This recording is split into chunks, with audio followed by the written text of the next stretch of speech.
Tekken 8 character usage and rank data is in once again, but not officially. Some absolute giga chad made some code to gather data from 664,335 games to show us rank distribution amongst the most popular characters and character win rates.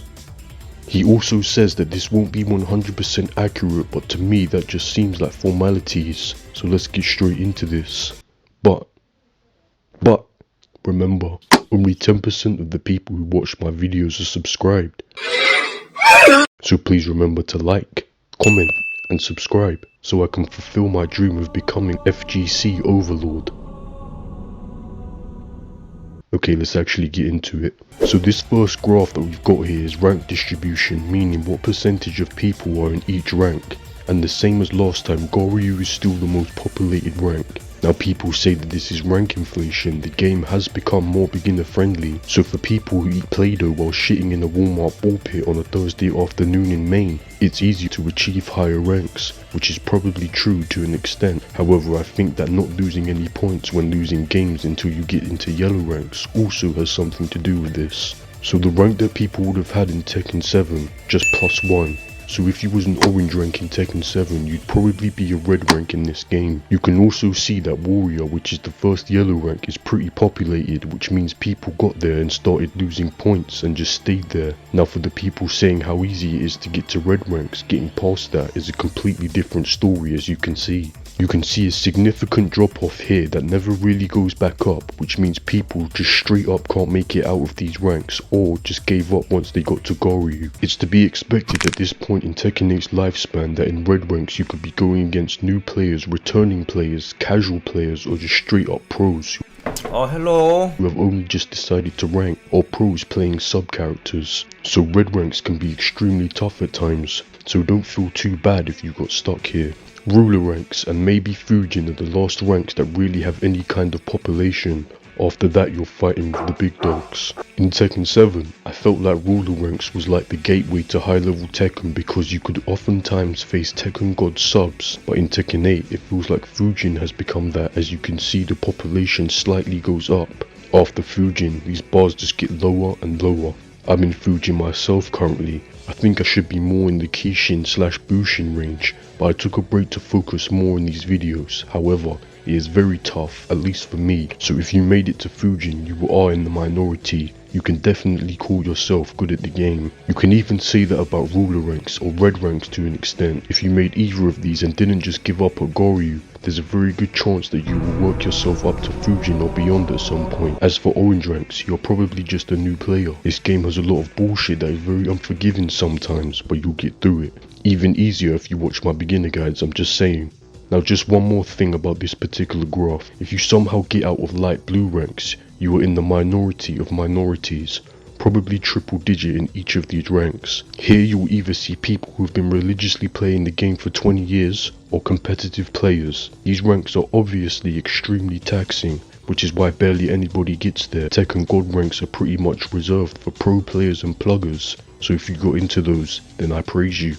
Now, onto character play rates. So basically, who are the most popular characters right now?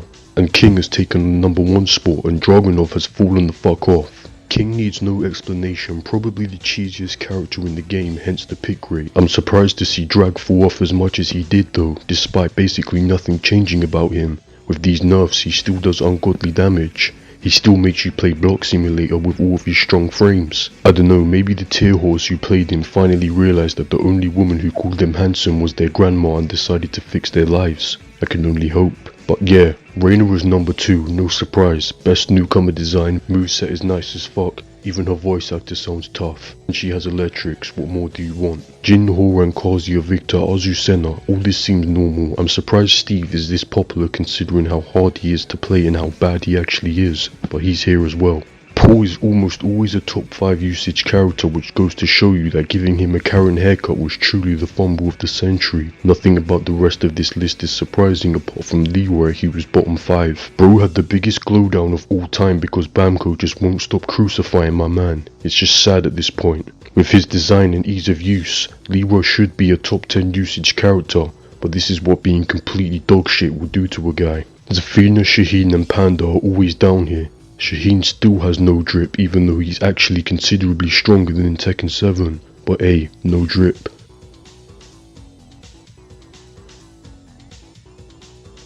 Oh yeah, Bryan also fell off, so that's kind of weird. Kazuya, Bryan, Paul are all usually very popular, I guess not anymore. Oh okay, this is usage in advanced ranks, so ruler and above. Firstly, ruler isn't advanced. Light blue ranks would be the start of advanced. Okay, Dragunov's back at number 1 and King's number 2. Yeah, probably the two most free characters in the game right now, what more can I say? Yoshimitsu being this high is pretty interesting. He must have got buffed in all directions because he's like 800 times more popular in this game. I would have expected Feng to be a lot higher on this too, considering how in Tekken 7 he would just take your lunch and beat you up, whereas in Tekken 8 he does that, but also fucks all the women in your family, covers you in chocolate sauce and lets a room full of furries lick you, and then shits in his hands and claps in your face before rolling you down a hill where you hit a big rock and die. But hey, I'm not telling the tier horse who to play, that's for them to decide. Okay, character win rates, this is the good stuff. Oh, and would you look at that, Feng is number 1. It's like I'm a fucking seer, I just see everything, past, present, future, Feng, whatever. Oh, and would you look at that, Kuma is number 2. You're now seeing in live time why I call Kuma players virgin furries. If we go back for just a second, you'll see that Kuma and Panda are both bottom 5 in usage because they're ugly and boring to play and actually not even that good, just pure jank. However, weirdos also know character usage and decide to play the most gimmicky character that nobody ever sees and knows how to play against to farm wins, virgin furries. I know you guys ain't having fun. If you play Kuma, you're equivalent to a plugger in my eyes, and I don't care. Leave a hate comment, kiss my ass. Alyssa being number 3 is no surprise. Chainsaw stance has been ridiculous for like 10 years and she is still great fundamentally. Well done Alyssa. Oh look, what a surprise is Panda. Jack 8. I think this is a lack of new Jack knowledge, because I've been labbing Jack 8 recently and he isn't that great. He's strong, don't get me wrong, but he is not a top 5 character in this game by any means. Nina, Safina, just all cheese. Again, Paul being this low is kinda wild as he is ridiculous in this game, but I guess he is harder to play in high ranks. June being this low is kinda funny considering all of the high win rate characters are cheese characters, yet the Queen of Cheese is bottom 10 win rate. That really goes to show you how bad June players tend to be. Steve and Reina at the bottom are no surprise whatsoever though. Also Reina being that low really is something. Reina means clearly you're getting dicked down in lower ranks. Now this is win rates for purple ranks and above, and now we see Shaheen in the top 5, I wonder why that is. Maybe it has something to do with how cool he looks, or maybe it's just because there are only 2 Shaheen players on the planet. I'll let you guys decide. Claudio has jumped up slightly, which is cool, he's very strong and simple. Jack 8 has slightly dropped off as well, which is what I basically thought would happen, as I said he's definitely not a top 5 character, and when you play against high tiers he's likely to drop off. Feng also fell off, which is interesting. It's probably due to the fact that every good player has actually labbed this matchup repeatedly, as he is a tier horse wet dream. Leroy has actually gone up slightly and I don't really know why. It could be due to the fact that people who still play Leroy at this level are just cracked with him, I'm not really sure. But what I said about Yoshimitsu before might have been cap, because pros clapping his robot cheeks. Kazuya is always this low due to how hard he is to play, same thing with Bryan. June players once again failed to disappoint me with how terrible they actually are at this game, and Reina actually went up. This just goes to show that when a strong player pilots a Mishima, they know just how strong their character is.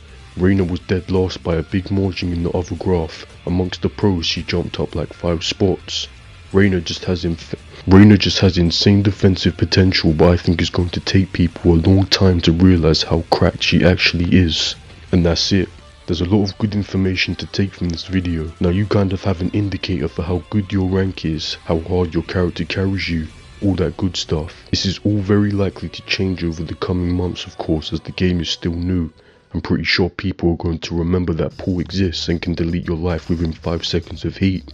Maybe even Kuma will decide to fall off because people decide to lab against the 5 Kuma players. I somehow doubt that though. Anyways, until the next time, play Panda for 3 wins.